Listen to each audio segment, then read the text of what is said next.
आज से फिर class 4th class 10th Bihar board के लिए क्वेश्चन बैंक अगले दिन जो क्लास कराए थे वो 30 तक कराए थे। आज 31 से स्टार्ट करने जा रहे हैं। आज लग रही है कि ये सेट पूरा हो जाएगा। आज पूरे सेट हम पढ़ा देंगे, ठीक है। देखिए अगला क्वेश्चन बोला जा रहा है कि किसी घटना ई के लिए निम्नलिखित में से कौन सही है, यानी किसी घटना ई के लिए निम्नलिखित में से कौन सही है। तो आप जानते हैं यानी प्रोबेबिलिटी पीई 1 और 0 के बीच में होती है। 1 और 0 के बीच में होती है, लेकिन यहां पर जो दिया जा रहा है वो आपको बोला जा रहा है 1 से बड़ा, वो तो होगा नहीं, यानी इट इज रॉन्ग। इसको छोड़ते हैं, बाद में देखते हैं उसको वो आंसर है तो कैसे आंसर है।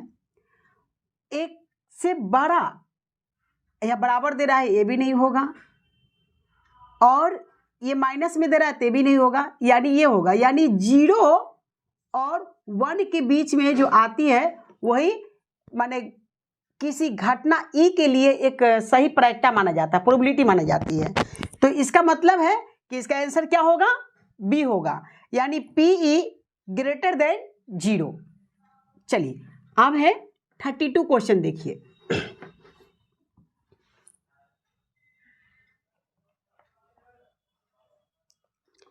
देखिए 32 क्वेश्चन है, cos 0 डिग्री,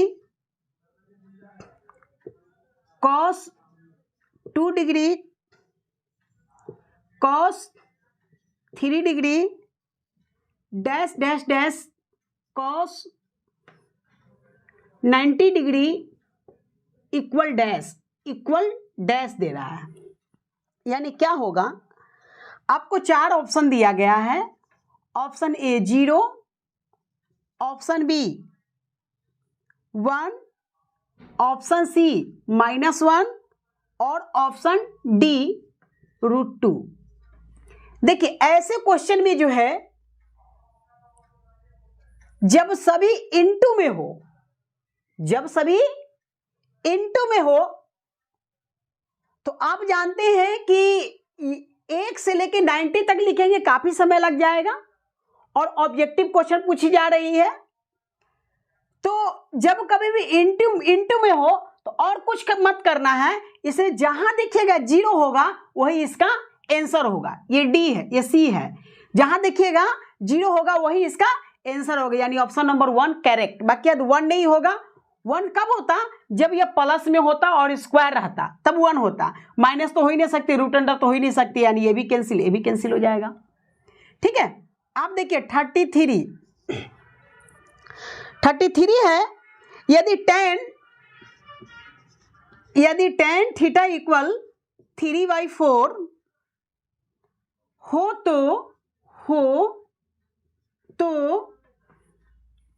साइन थीटा का मान है, माने साइन थीटा का मान ज्ञात करना है। ऑप्शन में आपको दिया है option number A 4/5, option number B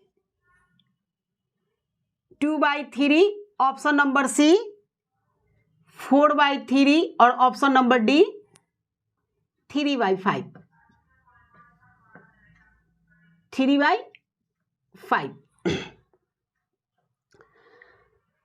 तो देखिए अब हमको साइन को निकालना है। ऐसे क्वेश्चन जब बनाइएगा तो आपको देखिएगा कि बहुत सारे ऐसे क्वेश्चन होंगे कि आप इतनी मल्टीपल्स टाइम इसको बना लीजिएगा कि आप इस क्वेश्चन को कैलकुलेशन करना नहीं है, कैलकुलेशन थोड़ा सा दिमाग से कर लेना है। करना कैसे दिमाग से, आइए हम वो चीज़ सिखाते हैं आपको। जैसे सॉल्यूशन में, जैसे आप यहाँ पे tan थीटा देते हैं और लिखते हैं 3/5 4। इसका फॉर्मूला होता है P/B। जब P/B निकला होता है तो हमको क्या मालूम करना है, देखिए 3 होता है इसमें, PBH। तो जब PB दे दिया तो कमी किसकी खोल रही है, तो कमी खोल रही है H की। तो H निकाल लेगा तो क्या होगा, प्लस होगा। प्लस होगा ना प्यारे बच्चों, प्लस होगा। अब देखिए 4 के स्क्वायर 16, 9 के स्क्वायर 3, कितना हो जाएगा 25, 25 के स्क्वायर 5, 25 के स्क्वायर बोलो प्यारे बच्चों कितना होगा 5। जब ये 5 आ गई H और पूछा गया है साइन का, साइन का फॉर्मूला होता है P/H। तो P आपको दे रहा है 3 और H डायरेक्ट आंसर हिट करो इस पे, डायरेक्ट क्वेश्चन हिट करो इस पे, ठीक है। अब आइए बेस तरीके से बता देते हैं। तो बेस में P/B हो गया तो आप H निकालिएगा। H इस तरीके से अगर निकालते हैं, आपको पता है कि टाइमिंग कुछ ज्यादा लग जाएगा, टाइमिंग हमको बचत करना है। तो इस तरीके से करते हैं तो आपका ये 3 3 जा 9 और 4 4 जा 16, इसका स्क्वायर आपको निकल जाएगा 25 और 25 का आ जाएगा 5 आ गया। हमको निकालना है कितना का, साइन का निकालना है। इसका होता है P/B, बस सॉरी P/H होता है। तो P कितना है मेरे पास में, यहां देखिए 3 और H कितना निकल गया 5, बस यही आपका आंसर आ गया। ये ऑप्शन में ढूंढ लीजिए, ये मिल गया, ठीक है। तो हम इसीलिए बोल रहे हैं कि बार बार इस चीज को बोल रहे हैं कि मैथ्स चीज होता है मल्टीपल रिवीजन का। आप देखिए कहावत है एक इंग्लिश में कि revision is division, no revision no division. आप जितना मल्टीपल टाइम क्वेश्चन को बनाएंगे आपको वो समझ में आते जाएगा, आपका इजीली कंसेप्ट वहां से होगा और कैलकुलेशन भी फास्ट हो जाएगा। और ये कैलकुलेशन फास्ट करना बहुत जरूरी है। अगर आप कैलकुलेशन फास्ट नहीं करते हैं तो फिर बाद में आपको चल के दिक्कत होगी, इसलिए कोशिश करें कि कम से कम कैलकुलेशन को फास्ट करें, ठीक है। अब देखिए अगली क्वेश्चन है, जैसे देखिए x प्लस 3, x प्लस 6 और x प्लस 9 तथा x प्लस 12 का समांतर माध्य ज्ञात करें, का समांतर माध्य ज्ञात करें। अब देखिए ऑप्शन आपको दिया गया है, ऑप्शन आपको दिया गया है ए में x प्लस 6, बी में x प्लस 5, सी में x प्लस 7 और डी में दिया गया है x प्लस 8। देखिए आपको बार बार बोल रहे हैं कि आप इस क्वेश्चन को बना जरूर लीजिएगा, हर एक टीचर इसको बताएगा, एक बेस तरीके से बताएगा। लेकिन देखिए बेस तरीके से इसमें कितना टाइमिंग लगेगा, बहुत ज्यादा टाइमिंग लग जाएगा। तो हम इसका एक शानदार सुपर लाजवाब आपको हम ट्रिक बताते हैं। जब कभी भी माध्य निकालना होगा, जब कभी भी माध्य निकालना होगा तब अगर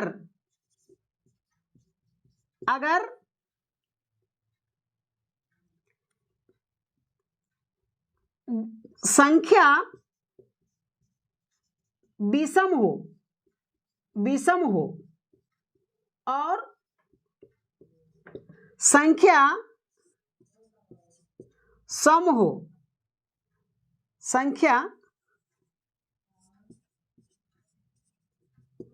सम हो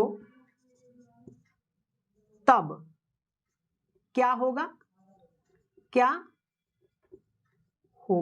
आइए देखिए, अगर विषम होगी, जैसे मान लीजिए कि ए बी सी, ये क्या है विषम है, तो इसका डायरेक्ट हिट आंसर कीजिएगा बीच वाले।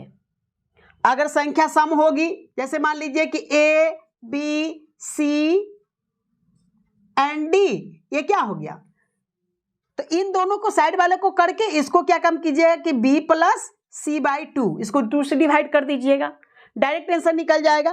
तो उसी तरीके से आप यहां देखिए, उसी तरीके से अब यहां देखिए क्या करना है इसे, यहां देखिए इसको काउंटिंग कर लीजिए, 1 2 3 4 और 5, क्या हुआ, बीसम हो गया। तो बीसम हो गया तो 2 इधर से छोड़ दो और 2 इधर से छोड़ दो, बच क्या गया, बस डायरेक्ट आंसर पे हिट।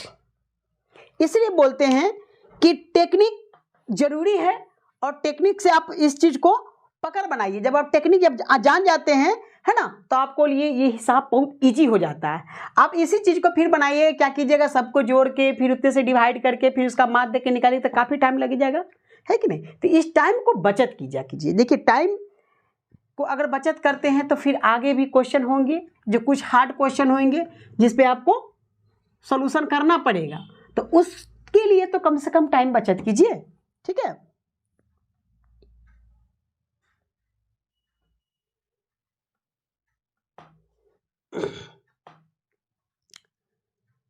अब है क्वेश्चन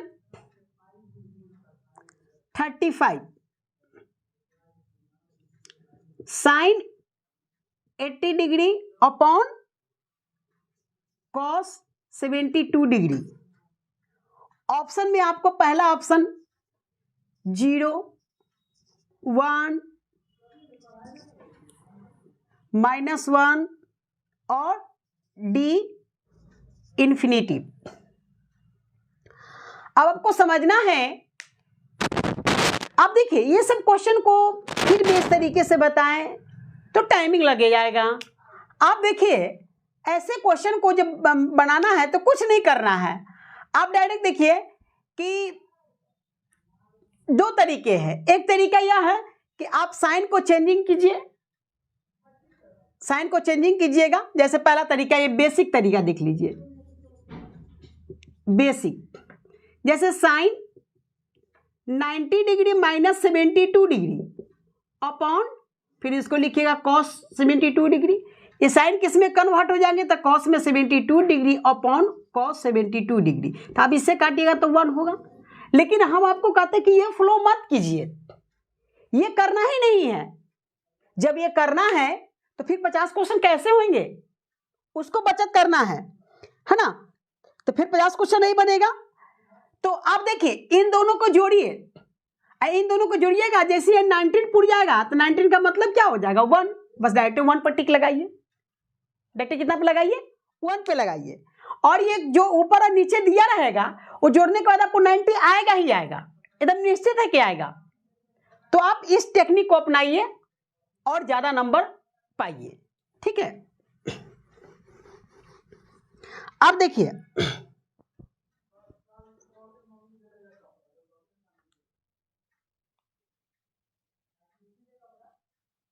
देखिए एक बात बहुत ही अच्छा कहा गया है, वो थोड़ा सा हम आप लोगों को बता दें। कहा गया है कि जिंदगी में जब भी बुरा वक्त आए, खुद के ऊपर काम करना, खुद को सुधारेंगे। देखिए जिंदगी में जब भी बुरा वक्त आए, खुद के ऊपर काम करो और खुद के सुधारने की कोशिश करो। बुरा वक्त आसानी से निकल जाएगा, और वो जो बुरा वक्त होंगे वो आपको आसानी से निकल जाएगा अगर परिस्थितियां को दोष देते हैं। अगर हम कहते हैं कि फलना के कारण ऐसा हो गया, उसके कारण ऐसा हो गया, इसके कारण ऐसा हो गया, तो परिस्थितियां के जो दोष देते हैं या देते रहेंगे तो बुरा वक्त बहुत सताएगा। तो बुरा वक्त क्या होगा, आपको बहुत ज्यादा वो सताएगा। इसलिए हम बोलते हैं कि आप जब कभी भी ऐसा हो कि परिस्थितियां आए तो परिस्थितियां से घबराना नहीं चाहिए। परिस्थितियां को आप उसको, जो भी परिस्थितियां आए ना, उसको आप उस पर वर्क करना स्टार्ट कर दीजिए, वो सारे परिस्थितियां आपकी दूर हो जाएंगे। देखिए कुछ आदमी होते हैं कि परिस्थितियां के लेके झेलने लगते हैं।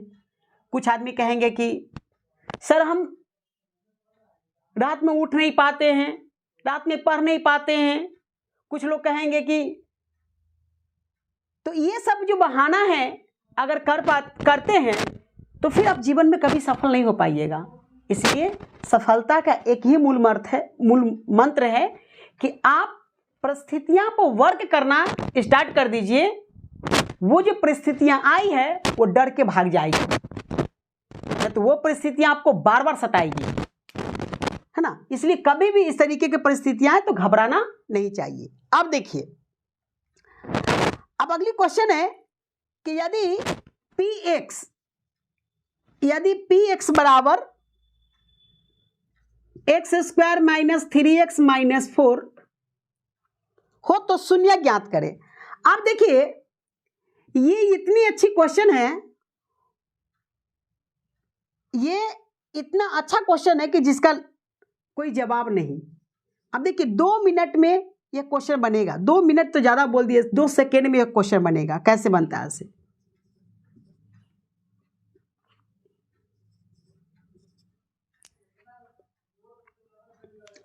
अब देखना है क्या, जैसे देखिए इसको हमको 0 करना है। क्या करना है? 0 करना है। तो अब जो हम लोग जो फैक्टराइजेशन कर करके बताते थे, टीचर आपको ऐसे बताएंगे बेसिक तरीके से। बेसिक तरीके से बताएंगे। वो बेसिक तरीका क्या होता है? x² माइनस 3x माइनस 4 बराबर 0। तो आपको बोलेंगे टीचर के x² minus 4x plus x और माइनस 4 बराबर 0। यही तरीका बताएंगे। लेकिन हम कहते कि इतने लिखो और रुको, इतने लिखो और रुको, ठीक है। अब देखिए, ये जब प्लस में है, भले माइनस में है, तो उस साइड में जाएगा तो क्या हो जाएगा? प्लस हो जाएगा। ये जब प्लस में है तो एक्स अलजेब्रा में यानी हम इसको बोलते हैं कि एक्स के साथ 1 भी छिपा रहता है। तो ये प्लस में इस साइड में आएगा तो क्या हो जाएगा? -1। अब इनमें से देखो माइनस वाला तो है ही नहीं, तो ये ऑप्शन तो हो ही नहीं सकता है। तो ऑप्शन कौन होगा? 4। डायरेक्ट हिट करो, आगे निकलो। डायरेक्ट हिट करो और आगे निकलो। देखो कितना शानदार और कितना सुपर क्वेश्चन है और कितनी अच्छी क्वेश्चन है। ये क्वेश्चन नंबर 36 था, ठीक है। तो इन सभी छोटे छोटे चीजों पर मेरे प्यारे बच्चों कम से कम इस पर ध्यान दे। अगर आप ध्यान देते हैं, बहुत कम समय में आप ज्यादा प्रश्न को बना पाइएगा। और इन सभी चीज पर छोटे छोटे जो चीजें होती है आप उस पर ध्यान नहीं देते हैं तो आपको टाइम ज्यादा कंज्यूमर हो जाता है और ज्यादा समय लग जाएगा, है ना। इसलिए ये सब चीजों पर भी, छोटे छोटे चीजों पर भी ध्यान देना है, ठीक है। अब क्वेश्चन है कि सबसे छोटी अभाज्य संख्या और सबसे छोटी भाज्य संख्या का गुणनफल क्या होगा। अब देखिए, अब हम आपको क्वेश्चन बता रहे हैं, ये बहुत अच्छा क्वेश्चन है। देखिए यहाँ पर बोला गया कि सबसे छोटी अभाज्य संख्या, ऑप्शन देख लीजिए ताकि क्वेश्चन लिखेंगे तो टाइम ज्यादा लगेगा। Option A 10, option B 6, option C 8 और ऑप्शन डी 4। ऑप्शन डी 4, ठीक है। तो देखिए सबसे छोटी अभाज्य संख्या और सबसे छोटी भाज्य संख्या का गुणनफल क्या होगा। तो सबसे छोटी माने भाज्य संख्या कितनी होती है? 2। और सबसे छोटी भाज्य संख्या कितनी होती है? 2। इनका गुणनफल कितना हो जाएगा? 4। देखिए कितना आसान है, बहुत आसान है। बस चीजों को समझे तब आसान लगेगा, नहीं तो फिर तो हार्ड तो लगेगा ही लगेगा। ये क्वेश्चन था 37।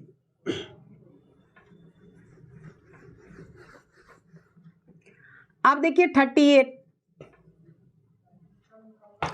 समांतर श्रेणी 2, 6, 10, 14 डैश डैश का कौन सा पद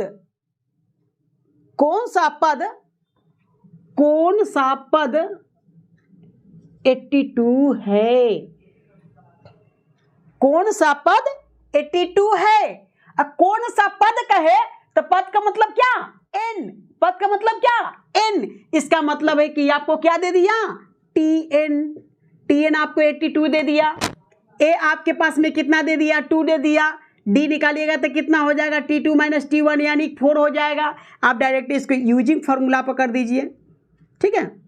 चाहे लिखिए, डायरेक्ट लिखिए फार्मूला कि Tn बराबर A plus n-1 into D, यानी Tn 82 दे दिया और A आपके पास में कितना है 2, n तो फाइंड करना है और D आपके पास है 4 दे दिया। अब यहाँ से भी तरीका थोड़ा सा सीखिए डिवाइड करने का, गुणा करने का। ये पहले 2 को इधर ले आइए, ये 2 जब इधर आएगा तो इधर 2 माइनस हो जाएगा और इधर हो जाएगा n-1 इंटू 4 हो जाएगा। इसमें से घटाते तो आपको 80 हो जाएगा और n-1 इंटू 4 हो जाएगा। अब देखिए इंटू 4 हो गया, ये से इसको काट दीजिए, कितना हो जाएगा 16 हो जाएगा, यानी 16 यानी n-1 6, ये इधर लिया ये 1 हो जाएगा, यानी n बराबर कितना हो जाएगा 17, यानी ये 17वां पद निकल जाएगा। ये आपको क्वेश्चन में भी एक क्वेश्चन ऐसा आता है। अब देखिए अगर जब ये बेस तरीके से अगर मालूम अगर होगा तो आप डायरेक्ट इसको फॉर्मूला पे लिखिएगा मत, या तो फॉर्मूला रहेगा ही, आप डायरेक्ट इसको फॉर्मूला पे हिट कीजिएगा। आप डायरेक्ट यहां से देखिए, अब हम 2 तरीके और बता देते हैं, हालांकि इसको इस्तेमाल नहीं करना है, इसका इस्तेमाल करना ही नहीं है। जब इसका इस्तेमाल कर लेते हैं तो समझिए तो सब्जेक्टिव बना दिए। 1 नंबर के चलते जब हम इसे 5 नंबर के चलते इतना लाइन देंगे तो फिर बेकार है। आप 1 नंबर का तो 1 नंबर लेखन काम कीजिए, तो 1 नंबर लेके काम कीजिए, तो आपको पता है डायरेक्ट फॉर्मूला माइंड हिट कर रहा है, तो आप लिखिएगा डायरेक्ट 2 और यहाँ लिखिएगा 2 और यहाँ लिखिएगा n-1 और यहाँ पर हो जाएगा कितना इंटू 4। आप जानते हैं इधर लाएगा तो 80 और 80 को 2 से डिवाइड कीजिएगा तो कितना हो जाएगा 16 और डायरेक्ट लिख दीजिए n-1 और इधर आएगा तो प्लस यानी n, बस इतना। ये 1 नंबर पे काम आएगा, ये काम नहीं आएगा, ये काम आपको नहीं आएगा, ये काम आएगा। इसलिए बोल रहे हैं कि देखिए आप कभी भी बेस तरीके से मत बनाइएगा, ताकि आपको 1 नंबर की सवाल है और 1 नंबर सवाल में जितनी कैलकुलेशन को आप कट कीजिएगा उतना ज़्यादा आपको नंबर मिलेंगे, ठीक है। आप देखिए अब अगली क्वेश्चन है,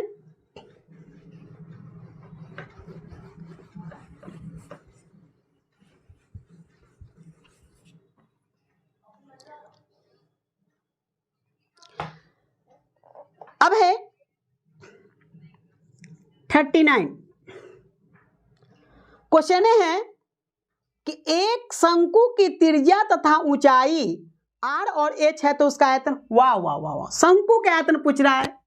ये तो सबको पता होगा, क्या होता है शंकु के आयतन बराबर शंकु का आयतन इक्वल होता है 1/3 पाई r स्क्वायर h। बस फार्मूला भी याद करते रहिए, फार्मूला से भी क्वेश्चन पूछी जाती है, ठीक है।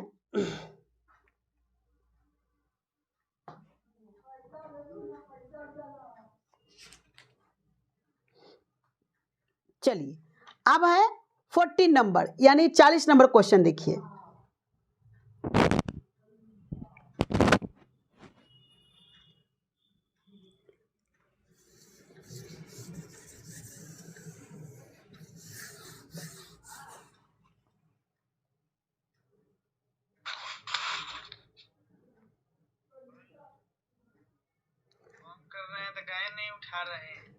अभी क्लास है, क्लास में है, बाद में करते हैं, क्लास चल रहा है, ऑनलाइन है।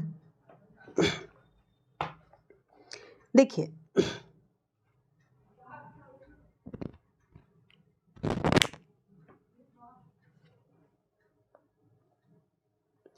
अब क्वेश्चन है 6, 8, 9, x, तथा